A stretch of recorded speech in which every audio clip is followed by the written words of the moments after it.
जो आज का जो टॉपिक है वो है एक्सेलरेशन, और ये टॉपिक बच्चों को एग्जाम में बहुत ज्यादा परेशान करता है। ठीक है, तो इस टॉपिक से जितने भी कॉन्सेप्ट हैं, चाहे वो वेलोसिटी के टर्म में हो, चाहे वो डिस्प्लेसमेंट के टर्म में हो, ठीक है, चाहे आपसे slope of displacement time graph पूछा जाए, चाहे आपसे slope of velocity time graph पूछा जाए, आप आसानी से सभी क्वेश्चंस कर पाओगे। ठीक है, तो बहुत अच्छे से आपको कॉन्सेप्ट समझाने की कोशिश करूंगा। अगर वीडियो अच्छी लगी तो कमेंट बॉक्स में जरूर बताइएगा। ठीक है, तो सबसे पहले बात करते हैं एक्सेलरेशन के बारे में। एक्सेलरेशन होता क्या है और इसका वेलोसिटी के साथ रिलेशन क्या होता है। अच्छा, एक्सेलरेशन का फॉर्मूला देखो तो आप बेटा यही तो आता है, मतलब rate of change of velocity is simply known as acceleration. ठीक है, मतलब वेलोसिटी पर यूनिट टाइम को ही हम क्या बोलते हैं, एक्सेलरेशन बोलते हैं। सर ये तो डेफिनेशन के टर्म में हमको समझ में आ गया। ये क्या है हमारे पास, वेलोसिटी, ये क्या हमारे पास टाइम है। वेलोसिटी पर यूनिट टाइम को ही हम क्या बोलते हैं, एक्सेलरेशन बोलते हैं। मतलब rate of change of velocity is simply known as acceleration. अगर मैं इसको ऐसे भी लिख सकता हूं, डेल बी बाई टी या del v by del t भी लिख सकता हूं। अब जो बच्चों ये डेल का साइन होता है ये बताता है चेंज, क्या बताता है, चेंज। अब velocity through out the motion change होगी। अगर हम एक्सेलरेशन को कांस्टेंट नहीं करेंगे, ठीक है, तो वेलोसिटी तो चेंज होगी या नहीं होगी। अब v डेल v क्या बताता है, b minus you upon T लिख दो, इसको ऐसे भी लिख सकते हैं। b minus you upon T का मतलब क्या है, जो v है हमारा वो यहाँ पे है फाइनल वेलोसिटी, और जो बच्चों u है हमारा इनिशियल वेलोसिटी, ठीक है। अब कुछ कंडीशन की बात कर लेते हैं कि sir v minus you upon T क्यों लिया, क्योंकि थ्रू आउट द मोशन, जैसे मान लो पार्टिकल ए पॉइंट पे, फिर ए से बी गया, मान लो, ठीक है, ए से बी गया 20 मीटर पर सेकंड, 20 मीटर 5 सेकंड में, ठीक है, या ऐसे मान लो ये दूरी है 100 मीटर, ठीक है, और 100 मीटर गया वो 5 मिनट, ठीक। अब बी से एक पॉइंट और है सी, ठीक है, बी से सी भी गया, ये कितना,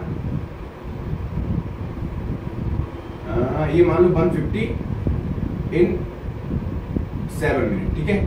अब देखो ए से बी में वेलोसिटी पर यूनिट टाइम अलग है, बी से सी वेलोसिटी पर यूनिट टाइम अलग है, समझ में आया।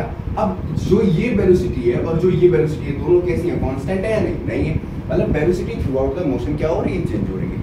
आई बात समझ।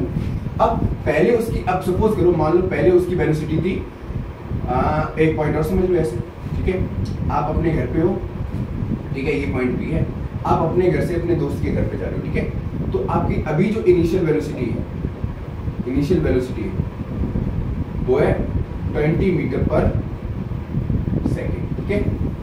और अचानक से आपके दोस्त का कॉल आता है कि जल्दी आ जा, घर पे पकौड़ी बन गई है, तो मैंने यहाँ से गाड़ी तेज कर दी। अब तुमने गाड़ी, पहले तुम्हारी वेलोसिटी कितनी थी, 20 मीटर पर सेकेंड, और बी पॉइंट से तुम आगे गए, सी पॉइंट पे उसका घर है, ठीक है, सी पॉइंट पे तुमने कर दी वेलोसिटी 50 मीटर पर सेकेंड, ठीक है। अब देखो वेलोसिटी क्या हो गई, चेंज हो गई। अब वेलोसिटी ये क्या थी, जो पहले वेलोसिटी थी, जब ऑब्जेक्ट रेस्ट से चलना स्टार्ट होता है तो वो हमारी होती है इनिशियल वेलोसिटी। ध्यान से सुनना, जब ऑब्जेक्ट रेस्ट से स्टार्ट करता है, ठीक है, जब रेस्ट से चलना स्टार्ट करता है उस टाइम पे जो वेलोसिटी गेन करता है ऑब्जेक्ट, वो होती है इनिशियल वेलोसिटी। कौन सी होती है, इनिशियल वेलोसिटी। सर ये वेलोसिटी का कॉन्सेप्ट कहां से आ गया, अभी सब लिंक करेंगे, बस पहले समझो यहाँ पे, ठीक है। कौन सी वेलोसिटी होती है, इनिशियल वेलोसिटी। अब ऑब्जेक्ट मान लो सडनली रास्ते में जा रहा था इनिशियल वेलोसिटी के साथ, मान लो मैं 30 मीटर पर सेकंड की स्पीड से जा रहा हूँ या वेलोसिटी के साथ जा रहा हूँ, ठीक है। अचानक रास्ते में एक गड्ढा आ गया और मैंने ब्रेक लगा दी। अब 30 मीटर पर सेकंड जब सामने गड्ढा है तो मैं ब्रेक लगाऊंगा, ब्रेक लगाने से मेरी इनिशियल वेलोसिटी क्या हो जाएगी, डिक्रीज हो जाएगी।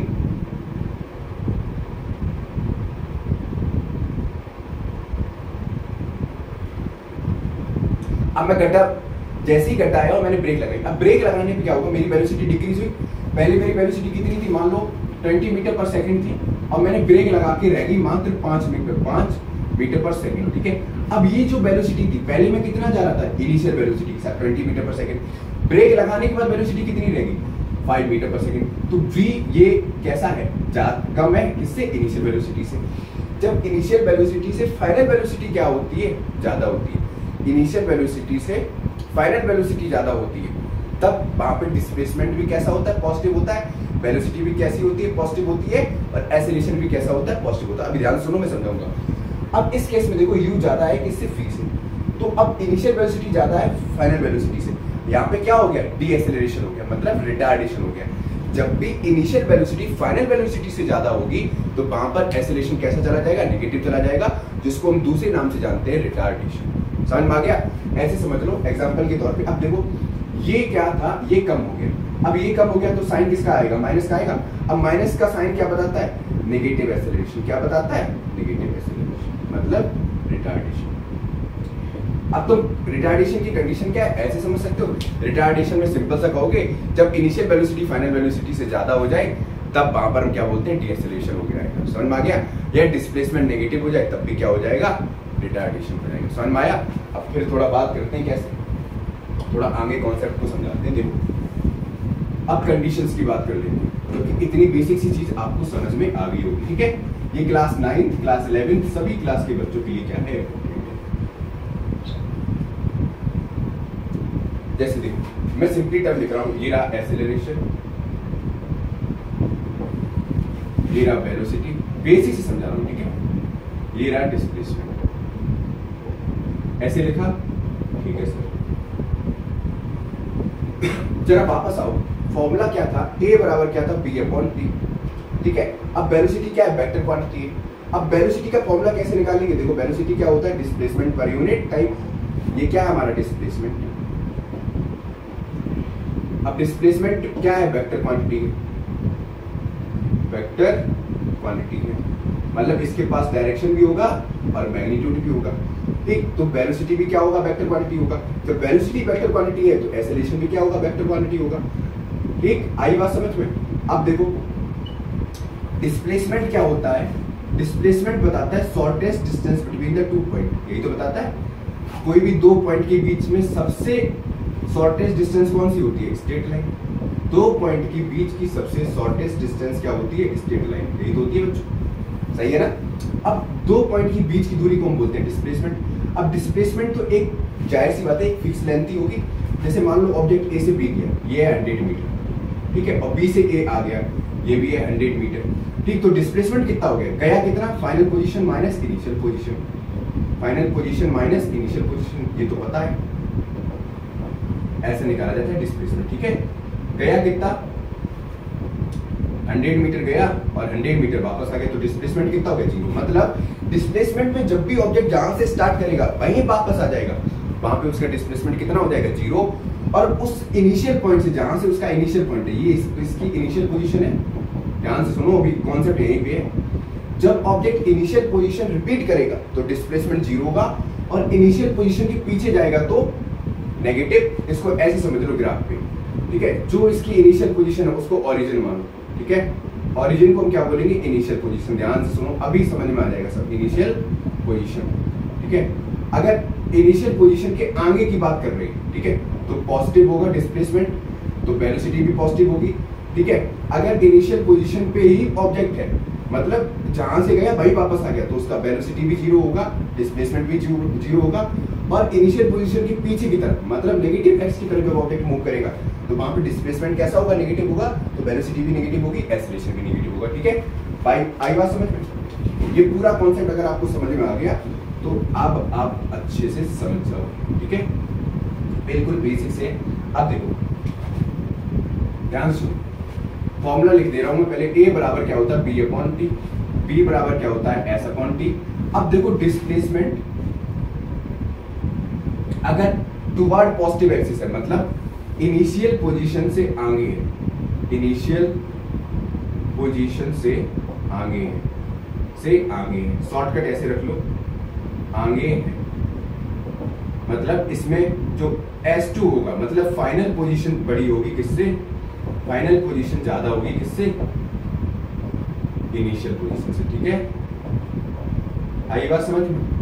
फॉर्मूला कैसे निकालेंगे, अगर S निकालना तो क्या करेंगे, S2 माइनस का S1, ये याद रखो। ठीक है, तो इस केस में डिस्प्लेसमेंट भी पॉजिटिव होगा, वेलोसिटी भी कैसी होगी, पॉजिटिव होगी। ठीक है, और एक्सेलरेशन भी क्या होगा, पॉजिटिव होगा।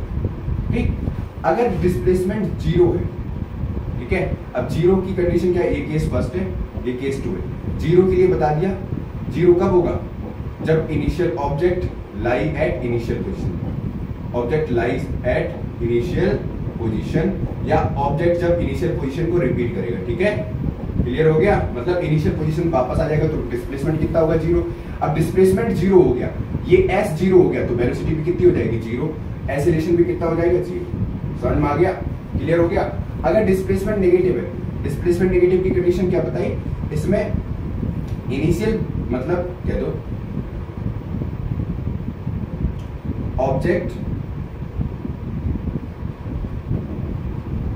लाइज बिहाइंड इट, रटने के लिए बता रहे, बिहाइंड इट्स इनिशियल पोजीशन, ठीक है, अपने इनिशियल पोजीशन से पीछे जाएगा तो डिस्प्लेसमेंट कैसा होगा, नेगेटिव होगा। या कह दो वेलोसिटी और डिस्प्लेसमेंट दोनों अपोजिट डायरेक्शन में हो जाएंगे तब भी क्या हो जाएगा, डिस्प्लेसमेंट नेगेटिव हो जाएगा। अब डिस्प्लेसमेंट नेगेटिव होने का मतलब क्या है, वेलोसिटी भी कैसी होगी, नेगेटिव हो गई, और एक्सेलरेशन भी कैसा हो गया, नेगेटिव। समझ में आ गया। अब सिंपल सा फंडा है, एक बार फिर से समझ लो। जैसे ये ऑब्जेक्ट है, ये इसकी इनिशियल पोजीशन है, ठीक है,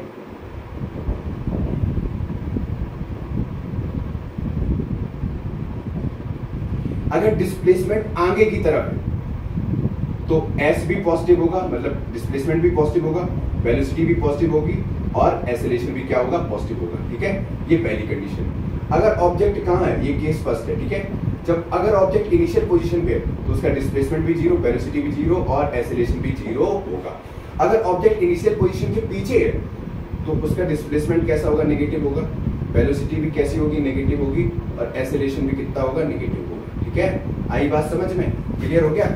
क्योंकि देखो एक्सेलरेशन डायरेक्टली प्रोपोर्शनल है इसके बी की, यहाँ वेलोसिटी डायरेक्टली प्रोपोर्शनल है डिस्प्लेसमेंट की। नॉर्मली डायरेक्टली का मतलब ऐसे समझ लो कि अगर बी बढ़ाएंगे तो ए भी तो बढ़ेगा, समझ में आया, क्लियर हो गया। और इनवर्सली प्रोपोर्शनल है अपॉन टाइम पे, अगर वेलोसिटी बढ़ाओगे तो टाइम घटेगा और एक्सेलरेशन बढ़ाओगे तो भी टाइम घटेगा। आई बात समझ में, क्लियर हुआ। कितना नोट करो फटाक से।